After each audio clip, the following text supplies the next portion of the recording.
அவை எல்லாவற்றிலும் பார்க்கலும் நம்முடைய நோக்கமும் சிந்தையும் எண்ணமும் என்னவா இருக்குன்னு சொன்னா, கர்த்தருடைய வருகையில நாம் என்ன பண்ணோம்? எதிர்கொண்டு போகணும், எடுத்து கொள்ளப்படணும். ஆமென். அப்போ கர்த்தர் எப்போ வருவார்? ஆண்டவராக இயேசு கிறிஸ்து பார்த்து கேட்குறாங்க, ஆண்டவரே நீர் எப்போ வருவீர்? அந்த நாளை எங்களுக்கு சொன்னீங்களன்னா நாங்கள் என்ன பண்ணுவோம்? ஆயத்தமாக இருப்போம். அவர் சொல்றாரு, பிதா ஒருவரை தவிர வேறொருவரும் அறியார், குமாரன் என்ன பண்ணலையா? அறியவில்லையா? ஆனால் ஒரு வார்த்தையை நமக்கு சொல்லிவிட்டு போகிறார். அவருடைய நாள் நமக்கு தெரியாது, அவருடைய வருகை குறித்து அடையாளம் நமக்கு புரியாது. ஆனால் ஒரு வார்த்தை சொல்லியிருக்கார். லூக்கா எழுதின சுவிசேஷம் 17வது அதிகாரத்தில் வாசிக்கப்படும் போது 26வது வசனத்தை நாம் வாசிக்கலாம். நோவாவின் நாட்களில் நடந்தது போல, நோவாவின் நாட்களில் நடந்தது போல மனுஷகுமாரனுடைய நாட்களிலும் நடக்கும். மனுஷகுமாரனுடைய நாட்களிலும் நடக்கும்.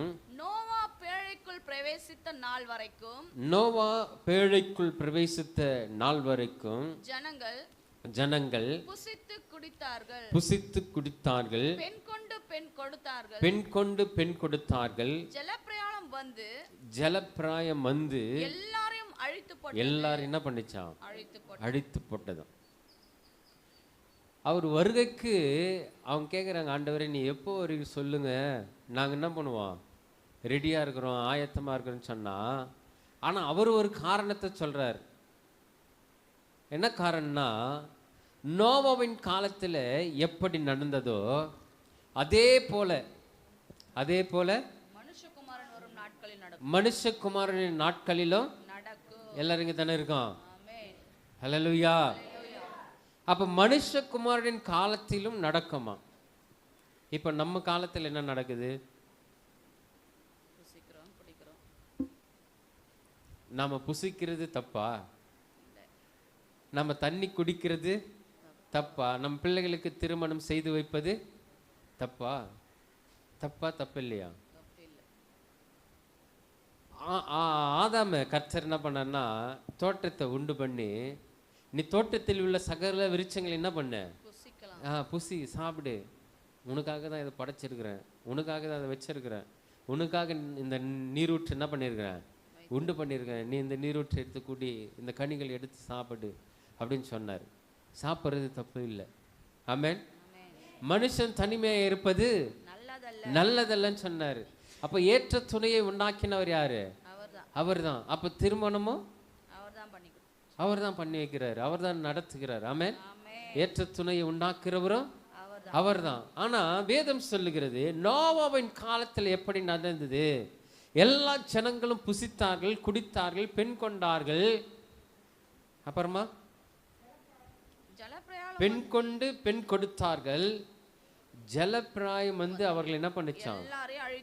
எல்லாரையும் அழிச்சு போட்டுதான். அந்த நாட்களில் நடந்தது தானே இன்றைக்கும் நடந்து கொண்டு இருக்கிறது. அன்னைக்கு சாப்பிட்ட மாதிரி தானே இன்னைக்கு சாப்பிட்றோம். அன்னைக்கு சாப்பிட்ட மாதிரி தானே இன்னைக்கு சாப்பிட்றோம். 3 வேளையும் சாப்பிட்றோம், திருப்தியாக சாப்பிட்றோம். எங்கே ஹோட்டல் நல்லா இருக்குதோ அங்கே போய் என்ன பண்ணுறோம்? சாப்பிட்றோம். ஏன்னா நமக்கு தேவையானது ஆமாம் சாப்பாடு. 3 வேளை சாப்பிட்ணும், நல்லா ட்ரெஸ் பண்ணணும், இருக்க ஒரு நல்ல இடம். ஆமாம். ஆமே. இது இருந்தால் போதுன்னு தான் ஒரு இடத்துல கர்த்தர் சொல்கிறார். உண்ண உணவும் உடுக்க உடையும் இருந்தால் இதுவே போதும்னு நினைங்கன்னு சொன்னாரு. சொன்னவர் திரும்ப சொல்றாரு, நோவாவின் காலத்தில், உங்களுடைய காலத்தில் அல்ல, நோவாவின் காலத்தில் எப்படி நடந்ததோ அப்படியே மனுஷகுமாரின் காலத்தில் என்ன பண்ணுமா? நடக்கும்.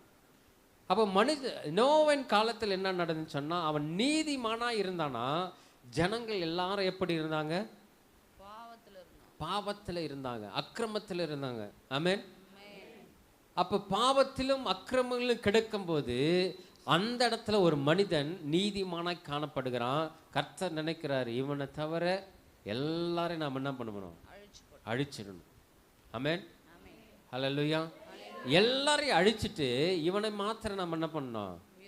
ஆமாம், உயிரோடு வைக்கணும் அப்படின்னு நினைக்கிறார். ஆமென். அப்போ நோவா கிட்ட வந்து சொல்றாரு, என்னன்னு சொல்றாரு? 6வது அதிகாரத்தில், ஆதியாகமம் புஸ்தகத்தில் 6வது அதிகாரத்தில் சொல்றாரு, நான் இந்த பூமியை என்ன பண்ண போறேன்? அழிக்க போறேன். இந்த உலகத்தை அழிக்க போறேன். நீ என்ன பண்றன்னா ஒரு பேழையை உண்டு பண்ணு. அதுக்கு நீளம் எவ்வளவு, அகலம் எவ்வளவு, உயரம் எவ்வளவு, எத்தனை ஜன்னல், எத்தனை அறைகள், எத்தனை அடுக்குகள் வச்சு நீ அந்த பேழையை உண்டு பண்ணணுமோ அப்படி உண்டு பண்ணுன்னு சொல்லி அவருக்கு அகலமும் நீளமும் உயரமும் எல்லாத்தையும் என்ன பண்றாரு? கொடுக்கிறார். ஆமென், ஹல்லேலூயா. கொடுக்கிறாரா இல்லையா? வாசிங்க அந்த வசனத்தை. அப்பொழுது கர்த்தர் நான் சிருஷ்டித்த மனுஷனை பூமியின் மேல் வைக்காமல் மனுஷன் முதற்கொண்டு மிருகங்கள், ஊரும் பிராணிகள், ஆகாயத்து பறவைகள் பரியந்தமும் உண்டாயிருக்கிறவைகளை நான் என்ன பண்ணுவேன்? நிக்கிரகம் பண்ணுவேன். நான் அவர்களை உண்டாக்கினது எனக்கு என்னவா இருக்கிறதா? எல்லாரும் சொல்லுங்க, எனக்கு மனஸ்தாபமா இருக்கிறதா? அப்போ நோவாவின் காலத்தில் கர்த்தரை மனஸ்தாபப்படுத்துகிறவர்கள் இருந்திருக்கிறார்கள். ஆமென், ஹல்லேலூயா. அப்போ நோவாவின் காலத்தில் புசித்தது மாத்திரமல்ல, குடித்தது மாத்திரமல்ல, பெண் கொடுத்து பெண் எடுத்தது மாத்திரமல்ல, கர்த்தருடைய மனதை என்ன பண்ணாங்களாம்? மனஸ்தாபப்படுத்தினாங்க. கர்த்தரை மனஸ்தாபப்படுத்துறாங்க. அவர் வருத்தப்படுகிற அளவுக்கு, அவர் துக்கப்படுகிற அளவுக்கு அவர் என்ன பண்ணாங்க? ஆமா, பாவத்திலும் அக்கிரமத்திலும் அவர்கள் விழுந்து கிடந்தார்கள். ஆனா அவ்வளவு பாவத்திலும் அக்கிரமத்திலும் ஒரு மனுஷன் என்னவாயிருந்தானா? நீதிமானாயிருந்தான். அப்ப சொல்றாரு, நான் இந்த தேசத்தை என்ன பண்ண போறேன்? அழிக்க போறேன். ஆமென். அப்படி அழிக்கப்படும் போது நீ காக்கப்பட வேண்டும் என்று சொன்னால் நீ என்ன பண்ற? பேழையை உண்டு பண்ணு.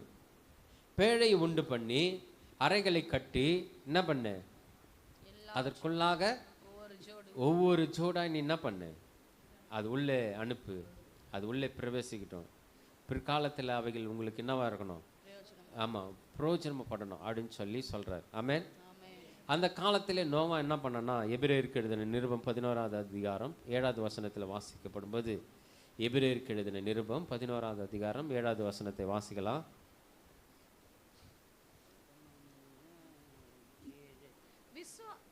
வாசிங்க. விசுவாசத்தினாலே நோவா தற்காலத்திலே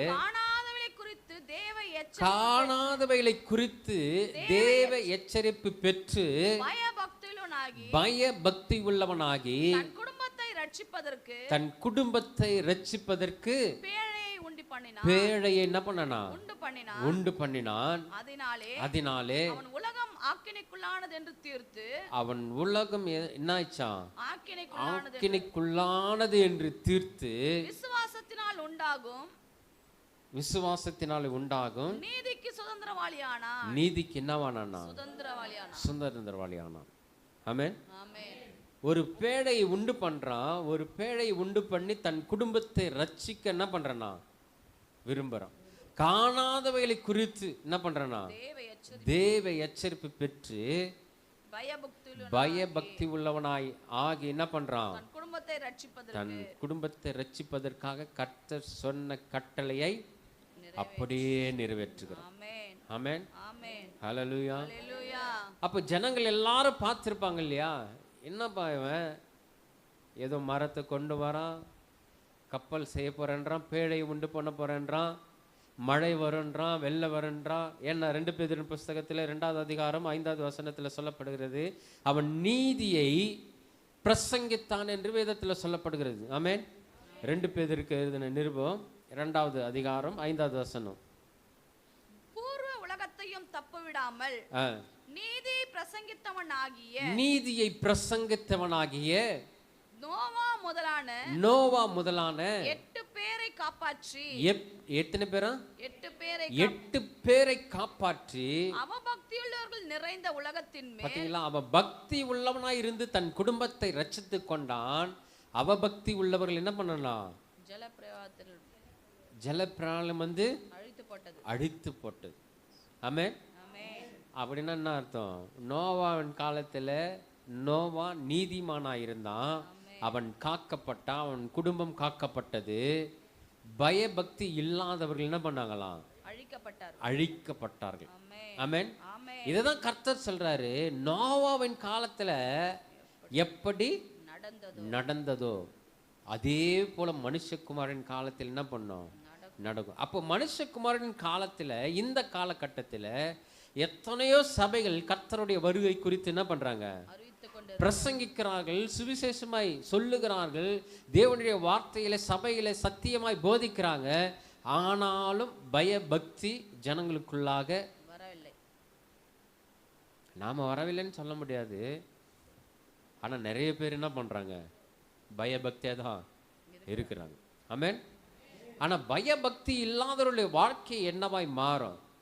அது ரொம்ப முக்கியம். நாம் பயத்தில் இருக்கிறோம், கர்த்தருடைய வருகைக்கு நாம் என்ன பண்றோம்? ஆயத்தமா இருக்கிறோம், நாம விழித்து இருக்கிறோம். ஆமென். அப்படி விழித்திருக்கும் போது கர்த்தருடைய வருகையில நாம் எடுத்துக்கொள்வோம் என்ற நம்பிக்கை நமக்கு இருக்கிறது. ஆமென். மத்தேயு எழுதின சுவிசேஷம் 24வது அதிகாரம் 37 38 வாசிக்கலாமா? நோவாவின் காலத்தில் எப்படி நடந்ததோ அப்படியே மனுஷகுமாரன் வரும் காலத்திலும் நடக்கும். நோவாவின் காலத்தில், இங்கேயும் அவர் மத்தேயு எழுதும் போதும் சொல்றாரு, நோவாவின் காலத்தில் எப்படி நடந்ததோ அப்படியே என்ன நடக்குமா? மனுஷகுமாரன் காலத்திலும். எல்லாரும் சொல்லுங்களேன் வசனத்தை. மனுஷகுமாரன் வரும் காலத்திலும், மனுஷகுமாரன் வரும் காலத்திலும் நடக்கும். எப்படி எனில் இங்க சொல்றாரு, எப்படி எனில் ஜலப்பிரயாணத்துக்கு முன்னான காலத்திலே, ஜலப்பிரயாணம் முன்னான காலத்திலே நோவா பேழைக்குள் பிரவேசிக்கும் நாள் வரைக்கும், பேழைக்குள்ளாக பிரவேசிக்கும் நாள் வரைக்கும் ஜனங்கள் என்ன பண்றாங்க? இவன் மழை வருது, வானத்தின் மதகுகள் திறக்கிறது, பூமியின் மதகுகள் திறக்கிறது, எல்லாமே திறக்கிறது. அந்த நேரம் வரைக்கும், இவன் பிரவேசிக்கிற நேரம் வரைக்கும், பேழைக்குள்ள ஏறி போகிற நேரம் வரைக்கும் ஜனங்கள் என்ன பண்றாங்களாம்? எந்த டைம்ல? ஆமா, அவன் ஆரம்பிக்கிறதுல இருந்து நோவா பேழைக்குள்ளே பிரவேசிக்கிற வரைக்கும் ஜனங்கள் என்ன பண்ணாங்களாம்? புசித்தார்கள், குடித்தார்கள், பெண் கொண்டார்கள், பெண் கொடுத்தும் ஜலப்பிரயாணம் வந்து அனைவரையும் வாரிக்கொண்டு போகும். நல்லா கவனிக்கிறீங்களா? ஒரு மழை வந்ததாவே நம்ம வீட்டில் இருக்கிறோம், ஒரு மழை வந்துச்சுன்னா இங்கேருந்து ஃபோன் பண்ணி சொல்கிறோம், துணியெல்லாம் தூச்சி எங்கே போட்டுருக்குறேன்? மாடி மேலே போட்டுக்கிறேன், அதை எடுத்து மடிச்சு வை. சும்மா கூட வைக்கக்கூடாது, மடித்து வைக்கணும். வெளியில் துணியை போட்டிருக்கேன், அதை என்ன பண்ணுங்க? எடுத்துருங்க அப்படின்னு சொல்கிறோம். ஒரு தூரல் வந்தாவே என்ன பண்ணிடுறோம்? நம்ம ஒரு எச்சரிப்பு இருக்குது இல்லையா? ஆனால் நோவாவின் காலத்தில் சொல்லப்படுகிறது, ஜலப்பிரளயம் வந்து எல்லாரையும் வாரிக்கொண்டு போகும் மட்டும் உணராதிருந்தார்கள். என்ன இல்லையா? உணராதிருந்தார்கள். அந்த உணர்வு இல்லை. என்ன இல்லை? உணர்வு இல்லை. தேவனை தேடுகிறவன் உண்டோ என்று பார்க்க கர்த்தர் பரலோகத்திலிருந்து என்ன பண்றான்? மனு புத்திரரை கண்ணோக்குகிறார்கள். ஆமென். ஹல்லேலூயா. அந்த உணர்வு இல்லாததுனால தான் நோவாவின் காலத்திலே அழிவு ஏற்பட்டது. ஆமென். அந்த உணர்வு நமக்கு இருந்ததுனால தான் நாம் இந்த இடத்துல உட்கார்ந்து இருக்கிறோம். ஆமென் சொல்லுங்களேன். ஹல்லேலூயா. அந்த உணர்வு நமக்குள்ளாக இருந்ததுனால தான் கர்த்தரை தேடி வந்திருக்கிறோம். ஆமென். எதற்காக? கர்த்தரை ஆராதிப்பதற்காக, கர்த்தரை துதிப்பதற்காக, கர்த்தருடைய நாமத்தை உயர்த்துவதற்காக. கர்த்தர் எனக்கு எத்தனை நன்மைகளை செய்திருக்கிறாரு, கர்த்தர் எவ்வளோ நன்மைகளை செய்து என்னை உயிரோடு இதுவரை பாதுகாத்தாரு. நேற்று இருந்தவர்கள் இன்றைக்கு இல்லை. பலவீனங்கள் வந்தாலும், சுகவீனங்கள் வந்தாலும், நொறுங்கி போகிற சூழ்நிலை வந்தாலும் அவர் என்னை உயிரோடு இந்த இடத்துல துதிக்க வச்சிருக்கிறார் இல்லையா? நம்ம எல்லாம் உயிரோடு பாதுகாத்தார் இல்லையா? அந்த எண்ணத்திற்காக, அந்த உணர்வோடு நாம் என்ன பண்ணியிருக்கிறோம்? தேவனுடைய சமூகத்தில் நாம் துதிக்க வந்திருக்கிறோம். ஆமென். ஆனால் நோவாவின் காலத்தில் என்ன நடந்ததான்? ஒரு உணர்வில்லாத ஜீவியம், உணர்வே இல்லாத வாழ்க்கை, கர்த்தரை துதிக்க முடியாத, கர்த்தரை தேட முடியாத, கர்த்தரை பார்க்க முடியாத, கர்த்தரை ஆராதிக்க முடியாத ஒரு வாழ்க்கை, ஜனங்களுக்கு பயமில்லாத வாழ்க்கை. ஆமென். ஆனா அந்த காலகட்டத்தில் ஒரே ஒரு மனுஷன் நீதிமானாக இருந்தானோ. இப்போ நினைச்சு பாருங்களேன், இப்போ நம்முடைய குடும்பத்தில் ஒருத்தர்னால இங்க இருக்கிறோம். ஆமென். ஒருத்தராவது நம்முடைய குடும்பத்திலிருந்து ஒருத்தராவது இருக்கிறோம். அந்த ஒருத்தர் நிமித்தமா இந்த குடும்பம் என்ன பண்ணப்படும்? காக்கப்படும். காக்கப்படுமே தவிர வருகையில் என்ன பண்ண முடியாது? எடுத்துக்கொள்ளப்பட முடியாது. அப்போ கர்த்தருடைய வருகையில் நாம் எடுத்துக்கொள்ளப்பட வேண்டும் என்று சொன்னால், ஒவ்வொருவரும் தனிப்பட்ட வாழ்க்கையில, குடும்ப வாழ்க்கையில, பொதுவான இடத்துல கர்த்தருடைய நாமத்தை துதிக்கிற, ஆராதிக்கிற பிள்ளைகளாய், கர்த்தருடைய நாமத்தை போற்றுகிற பிள்ளைகளாய் நாம் என்ன பண்ணோம்? மாறணும். ஆமென். அது மாத்திரமல்ல, லூக்கா எழுதின சுவிசேஷம் 17வது அதிகாரம் 28வது வசனத்தில் சொல்லப்படுகிறது, லோத்துவின் நாட்களில் எப்படி நடந்ததோ, லோத்துவினுடைய நாட்களில் நடந்தது போலவும் நடக்கும். ஜனங்கள் புசித்தார்கள், குடித்தார்கள், கொண்டார்கள், விற்றார்கள், நட்டார்கள், கட்டினார்கள்.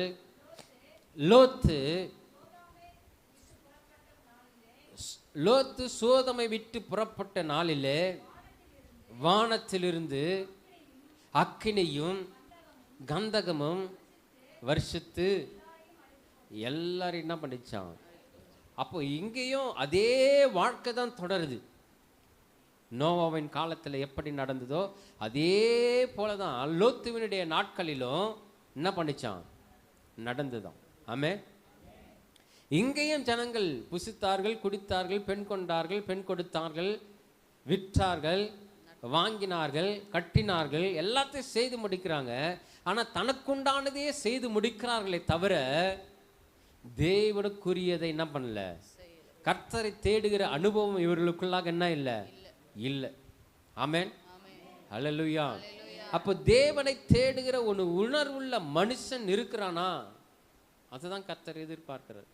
இப்போ வாசித்த 64வது சங்கீதத்தில் கூட 8வது வசனம் 9வது வசனத்தில் வாசிக்கப்படும்போது அந்த இடத்துல ஒரு வார்த்தை வருகிறது. என்ன வார்த்தை? எல்லா மனுஷரும் பயந்து தேவனுடைய செயலை அறிவித்து அவருடைய கிரியை என்ன பண்ணுவாங்களாம்? உணர்ந்து கொள்வாங்க. இந்த உணர்வு தான் அந்த நாட்களில், லோத்துவின் நாட்களிலே, நோவாவின் நாட்களில் இல்லை. ஆமென். எல்லா மனுஷரும் கர்த்தருடைய செயல்களை என்ன பண்ணுவாங்களாம்? உணர்ந்து கொள்வாங்க. ஆமென். இன்றைக்கு நமக்கு அந்த உணர்வு இருக்கிறதுனால தான் கர்த்தரை தேடுறோம், துதிக்கிறோம், ஆராதிக்கிறோம். ஆமென். ஹல்லேலூயா. நல்லா கவனிச்சு பார்த்தா லோத்துவினுடைய நாட்களை எப்படி நடந்ததுன்னா, லோத்து இருந்த சோதோமை பட்டணத்தை கர்த்தர் அழிக்கும்படி என்ன பண்றாரு? தூதர்களை அனுப்புறாரு. தூதர்கள் வராங்க. தூதர்கள் வந்து லோத்து கிட்ட பேசும்போது லோத்து என்ன பண்றாருன்னா, அவர்களை அழைத்து தன்னுடைய வீட்டில் என்ன பண்றாரு? ஏற்றுக்கொண்டு அவர்களுக்கு என்ன பண்றாரு? பணிவிடை செய்கிறார். ஆனா அந்த பட்டணத்து ஜனங்கள் என்ன பண்றாங்க? உங்க வீட்டில் வந்தது யாரு? அவர்களை வெளியே கொண்டு வா அப்படின்னு சொல்லி அங்க ஒரு பிரச்சனை நடக்கிறது. ஆமென். ஹல்லேலூயா. அப்போ அந்த தூதர்கள் என்ன பண்றாங்கன்னா, லோத்துவையும் லோத்துவினுடைய பிள்ளைகளையும் அவன் மடமையும் என்ன பண்றாங்க? பகல் விடியும் நேரத்தில் கர்த்தர் இந்த பட்டணத்தை அழிக்க போகிறார், சீக்கிரமா வாங்கன்னு சொல்லி அழைத்து கொண்டு வரும்போது, ஆமென், அழைத்து கொண்டு வரும்போது லோத்தின் மனைவி என்ன பண்ணாங்களாம்? திரும்பி பார்த்து உப்பு தூணாய் மாறிட்டாங்க. அந்த வசனத்தை வாசிக்கலாமா? 19வது அதிகாரத்திலையா? ஆதியாகமம். தீவிரமாய் அங்கே ஓடி தப்பித்துக்கொள். தீவிரமாய் ஓடி அங்கே தப்பித்துக்கொள். நீ அங்கே போய் சேரும் மட்டும். நீ அங்கே போய் சேரும் மட்டும். நான் ஒன்றும் செய்யக்கூடாது என்றான். நான் ஒன்றும் செய்யக்கூடாது என்றான். ஆகையால் அந்த ஊர் சோவார் எனப்பட்டது. அந்த ஊர் சோவார் எனப்பட்டது. லோத்து சோவாருக்குள் வரும்போது, லோத்து சோவாருக்குள் வரும்போது பூமியின் மேல் சூரியன் உதித்தது. பூமியின் மேல் சூரியன் உதித்தது. அப்பொழுது கர்த்தர் சோதோமின் மேலும், அப்பொழுது கர்த்தர் சோதோமின் மேலும் குமாராவின் மேலும் கர்த்தராலே வானத்திலிருந்து கந்தகத்தையும், கர்த்தராலே வானத்திலிருந்து என்ன பண்ணப்பட்டதா? கந்தகத்தையும் அக்கினியையும் அக்கினியும் வருஷிக்க பண்ணி பண்ணி அந்த பட்டணங்களையும் அந்த சமபூமி அனைத்தையும் அந்த பட்டணங்களின் எல்லா குடிகளையும் பூமியின் பயிரையும் அழித்து போட்டார். அவன் மனைவியோ பின்னிட்டு பார்த்து, நல்லா கவனிக்கிறீங்களா? லோத்துனுடைய மனைவியும் அவனுடைய பிள்ளைகளும் தூதனுடைய கரத்திலிருந்து தான் வந்தாங்க. ஆமென். அவர்கள் தான் தூதர்களை தான் என்ன பண்றாங்க, அழைத்து கொண்டு வந்து சோவார் வரைக்கும் என்ன பண்றாங்க, விடுறாங்க. நல்லா கவனிக்கிறீங்களா? கையிலிருந்து வந்தவர்கள் தான் தூதர்களை தான் அழைத்து கொண்டு வந்தாங்க. அழைத்து கொண்ட வந்தவர்களே ஒருத்தர் என்ன பண்ணாங்க, பின்னிட்டு பார்க்கறாங்க. ஆமென். ஹல்லேலூயா. நல்லா கவனிக்கிறீங்களா? இந்த காலகட்டத்திலும் கர்த்தர் தான் நம்ம என்ன பண்றாரு, அழைத்து இருக்கிறார். அழைத்தவர் உண்மையுள்ளவராக இருக்கிறார், நடத்துகிறார். ஆனா நாமும் என்ன பண்ணக்கூடாதா, திரும்பி உலகத்தை பார்க்க கூடாது. ஆமென். ஏன் திரும்பி பார்க்க கூடாதுன்னா, உன்னுடைய நோக்கமும் என்னுடைய நோக்கமும் எங்க இருக்குதுன்னு சொன்னா, மணவாளனை நோக்கி கொண்டிருக்கிறது, கர்த்தருடைய வருகைக்கு நோக்கி கொண்டிருக்கிறது, கர்த்தருடைய நாட்களை எண்ணிக்கொண்டிருக்கிறது. இந்த நாள் நமக்கு கொடுத்திருக்காருன்னு சொன்னா, ஒவ்வொரு நாளிலும் கர்த்தருடைய வருகை நாம் என்ன பண்ணோம், எதிர்பார்த்து கொண்டு இருக்கிறவர்களா இருக்கணும். ஆமென். ஒருவேளை கர்த்தருடைய வருகை தாமதிக்கலாம், ஆனா ஒவ்வொரு நாளும் கர்த்தருடைய சமூகத்தில் கர்த்தருடைய வருகைக்காய் காத்திருக்கிற பிள்ளைகளை நாம் இருக்கணும். ஆமென். நாம் பாடுவது முக்கியம் இல்லை. சிங்கார மாளிகையில் ஜெயகீதங்கள் என்ன பண்ணுவோம், பாடிடுவோம். பாடுவது முக்கியம் இல்லை. அங்க பாடுவோம் என்று விசுவாசம் இருந்தால் இங்கே கர்த்தரை பயபக்தியுடன் துதிக்கிற அனுபவம் நமக்குள்ளாக என்ன பண்ணோம், இருக்கணும். ஆமென். லோத்துவின் மனைவி கொஞ்சம் நினைத்து கொள்ளுங்கள். அவ தூதனுடைய கையில் இருந்து தான் வந்தா, தூதன் தான் அழைத்து கொண்டு வந்தான். அவர்களை தப்பிவித்து கொள்ளும்படி தான் பக்கத்து ஊருக்கு வந்துட்டாங்க. வந்தவர்களில் ஒருத்தர் மாத்திரம் என்ன பண்ணாங்க, திரும்பி பார்த்து அந்த இடத்துல என்ன ஆயிட்டாங்க, உப்பு தூணாய் மாறிவிட்டார். ஆமென். அப்படி மாறதுனால கர்த்தர் சொல்றாரு, லோத்தின் மனைவி என்ன பண்ணுங்க, நினைத்து கொள்ளுங்க. ஆமென். லூக்கா எழுதின சுவிசேஷம் 17வது அதிகாரத்தில் 32வது வசனத்தில் வாசிக்கப்படும்போது, லோத்தின் மனைவியை நினைத்துக் கொள்ளுங்கள். இதற்காக தான் சொன்னாரு, லோத்தின் மனைவியை கொஞ்சம் என்ன பண்ணு, தூதன் அழைத்து கொண்டு வந்த லோத்தின் மனைவியே உப்பு தூணாய் மாறிட்டான்னா, இன்றைக்கு உன்னையும் என்னையும் நடத்துகிறவர் கர்த்தர். ஆமென். நாம் உப்பு தூணாய் மாறுவதற்காக அல்ல. ஆமென். ஹல்லேலூயா. நாம் உப்பு தூண்களாய் மாறுவதற்காக அல்ல, கல் தூணாய் மாறுவதற்கு. ஆமென். அப்படியானால் என்ன கல்லு தூணு, ஜீவனுள்ள கல்லாய் மாறுவதற்கு. ஆமென். ஹல்லேலூயா. ஹல்லேலூயா. ஹல்லேலூயா. 1 பேதுருக்கு எழுதின நிருபம் 2வது அதிகாரம் 3வது வசனத்தில் வாசிக்கப்படும், ஜீவனுள்ள கற்களைப் போல ஆவிக்கேற்ற மாளிகையாகவும் இயேசு கிறிஸ்துவின் மூலமாய் தேவனுக்கு பிரியமான ஆவிக்கேற்ற பலிகளை செலுத்தும்படியாக ஒரு பரிசுத்த ஆசாரிய கூட்டமாகவும் கட்டப்பட்டு வருகிறீர்கள். நாம எல்லாம் என்ன பண்ண போறோமா, கட்டப்பட்டு வருகிறோம். ஜீவனுள்ள கல்லின் மேல ஜீவனுள்ள கற்களை போல நாம் என்ன பண்றோம், கட்டப்பட்டு வருகிறோம். கட்டப்படுறோமா இல்லையா? ஆமென். ஹல்லேலூயா. நான் முடிச்சிடுறேன். என்னன்னாக்கா, நோவாவின் காலத்திலே ஒரு பேழை உண்டு பண்ணப்பட்டது. அதுல எத்தனை பேர் ரட்சிக்கப்பட்டாங்க, காக்கப்பட்டாங்க? 8 பேர். லோத்துவின் நாட்களில அக்கினியும் கந்தமும் வருஷிக்கப்பட்டது. எத்தனை பேர் காக்கப்பட்டாங்க? 3 பேர். இன்றைக்கு நீங்களும் நானும் இந்த உலகத்தில் இருக்கிற ஒவ்வொரு மனிதர்களும் கர்த்தருடைய சபையில தூண்களாய் கற்களாய் கட்டப்பட்டு வருகிறோம். ஆமென்.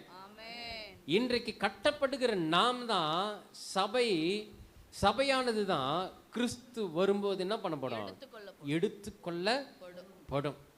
ஆமென். கிறிஸ்துவின் இரண்டாவது வருகையில முதல் வருகை யாருக்குன்னு சொன்னா கிறிஸ்துவுக்குள் மரித்தவர்கள். ஃபர்ஸ்ட் உயிர்த்தெழுதல் யாரு? கிறிஸ்துவுக்குள் மரித்தவர்கள் தான் என்ன பண்ணுவாங்க? ஃபர்ஸ்ட் எழுந்திருப்பாங்க. ஆமென். பின்பு உயிரோடு இருக்கிற நாம என்ன பண்ணுமா? மறுரூபமாக்கப்படுவோம். ஆமென். ஹல்லேலூயா, ஹல்லேலூயா.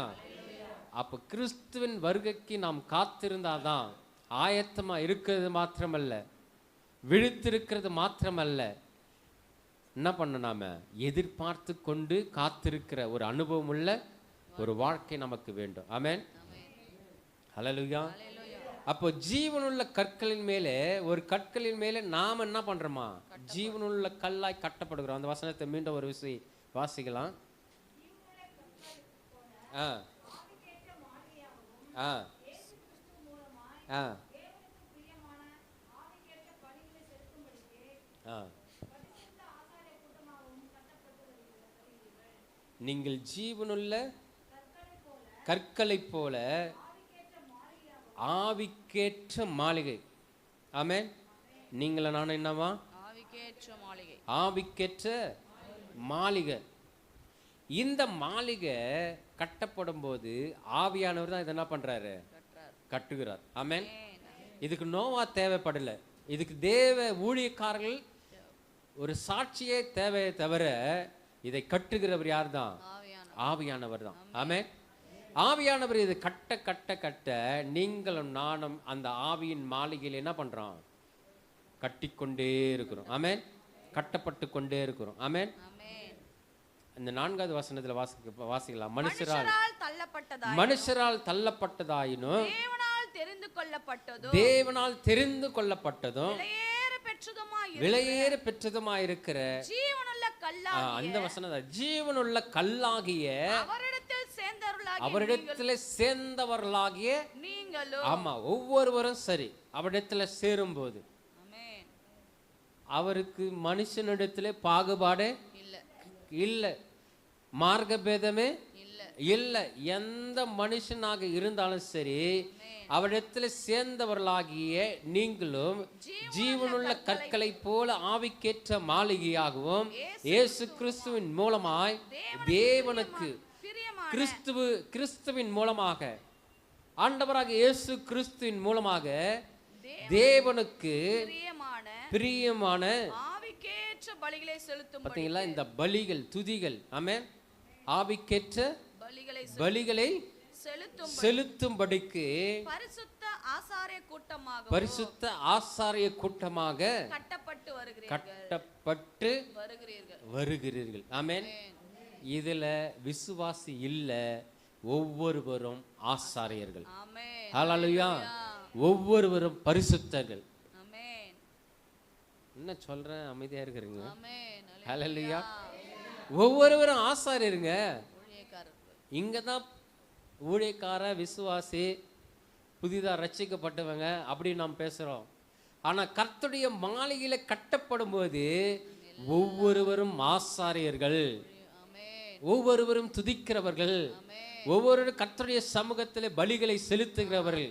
பழைய ஏற்பாட்டின் காலத்திலே ஆசாரியர் மாத்திரம் தான் எங்க போக முடியும்? மகா பரிசுத்த ஸ்தலத்திற்குள்ளாக போக முடியும். ஆனா இந்த மாளிகையில கட்டப்படும் போது யாரெல்லாம் ஜீவனுள்ள கற்கள் மூல ஜீவனுள்ள கற்களாய் மாறி கட்டப்படுகிறார்களோ அவர்கள் எல்லாருமே ஆசாரியர்கள். அவர்கள் எல்லாருமே ஜீவனுள்ள பலிகளை என்ன பண்றாங்க? செலுத்துவதற்காக தேவனுக்கு உகந்த ஜீவனுள்ள பலிகளை செலுத்தும்படி உங்களையும் என்னையும் ஆசாரியராக என்ன பண்ணாராம்? மாற்றி இருக்கிறார்.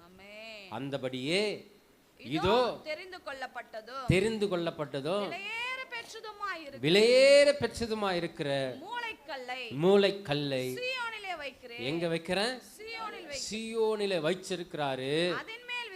அதன் மேல் விசுவாசமா இருக்கிறவன் வெட்கப்பட்டு போவதில்லை என்று வேதத்திலே சொல்லி இருக்கிறது. ஹல்லேலூயா. கரங்களை தட்டி தேவனுடைய நாமத்தை மகிமைப்படுத்தலாமா? ஹல்லேலூயா. அப்போ கர்த்தராகிய இயேசு கிறிஸ்து மேலே விசுவாசமா இருக்கிறவர்கள் சபையாய் கட்டப்படும் போது, மாளிகையாய் கட்டப்படும் போது அவருடைய வருகையில் நாம் என்ன பண்ண முடியும்? எடுத்து கொள்ளப்பட முடியும். அதற்காக அவருடைய நாள் நமக்கு என்ன பண்ண தேவையில்ல? ஆமா, குறிக்கப்பட தேவையில்லை. நாம் ஆயத்தமா இருந்தாலே எடுத்துக்கொள்ளப்படுவோம். நாம் விழித்து இருந்தாலே எடுத்துக்கொள்ளப்படுவோம். ஆமென். ஹல்லேலூயா. கடைசி ஒரு வசனத்தை மாத்திரம் வாசித்து முடிக்கலாம். அப்போஸ்தலர் நடபடியின் புஸ்தகம் 28வது அதிகாரம் 27வது வசனத்தை வாசிக்கலாம். அவர்கள் கண்களினால் காணாமலும். பாத்தீங்களா, இவ்வளோ வசனங்களை கேட்டும் பயபக்தி இல்லாத மனுஷர்களை குறித்து வேதம் சொல்கிறது, இவர்கள் கண்களினால் காணாமலும் காதுகளினால் கேளாமலும் தங்கள் இருதயத்தினால் உணர்ந்து குணப்படாமலும் நான் இவர்களை ஆரோக்கியமாக்காமலும் இருக்கும்படிக்கு இந்த ஜனத்தின் இருதயம் என்ன பண்ணுகிறது? கொடுத்திருக்கிறதாம். நம்முடைய இருதயத்தை பத்தி கர்த்தர் சொல்லலை. யாரெல்லாம் கண் இருந்தும் பார்க்காம, யாரெல்லாம் காது இருந்தும் கேட்காம, யாரெல்லாம் இருதயம் இருந்து உணராம இருக்கிறார்களோ அவர்களை பற்றி வேதம் சொல்லுகிறது, இந்த ஜனங்களுடைய இருதயம் என்னவா இருக்கிறது? கொழுத்திருக்கிறது. நம்முடைய இருதயமோ கர்த்தரை துதிக்கிற பலிகளினாலே ஆனந்தத்தினாலே நிறைந்திருக்கிறது. ஹல்லேலூயா. கண்களை மூடி நாம் ஜெபிக்கலாம். இது பந்தி நேரமாக இருக்கிறதுனாலே பந்திக்கு நாம் ஆயத்தமாக இருப்போம். இந்த பந்தியை பங்கு கொடுக்கும்படி நம்ம மத்தியில் இருக்கிறதான அங்கிள் அவர்கள் இந்த பந்தியை நமக்காக பகிர்ந்து கொடுக்கும்படி அன்பாய் கேட்டுக்கொள்கிறேன். எல்லார் கண்கள்